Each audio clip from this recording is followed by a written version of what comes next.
Hi guys, gagawa tayo ngayon ng panghimagas na turon langka. And since I don't have a lumpia wrapper, gagawa ko ng lumpia wrapper gamit ang 1/2 cup of all-purpose flour, a little bit of salt and oil, and mix it together. Add 1/2 cup of water and mix well hanggang sa maging ganito yung texture niya. And then ilagay lang natin sa mainit na lutuan, pahid-pahid hanggang sa makagawa tayo ng lumpia wrapper.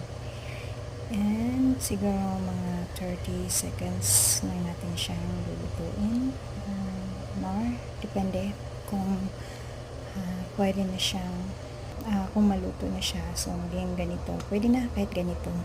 And then yung jackfruit jam na ginawa natin yung nakarang araw is ibabalot natin siya sa lumpia wrapper. Parang gumawa lang tayo ng lumpia Shanghai. So ayan, so ganyan lang, so easy. At saka after nito i-prepare na natin mamaya pag medyo makagawa na tayo ng kahit 10 or kagawa tayo ng mga ilan nito.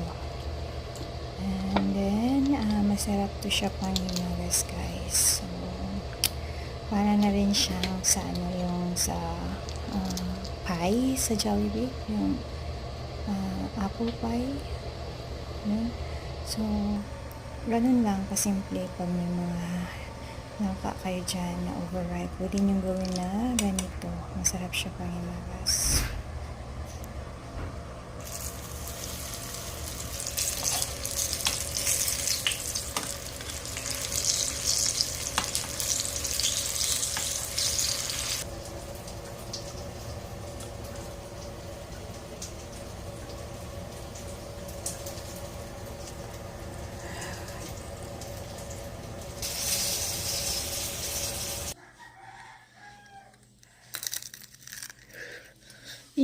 Sarap.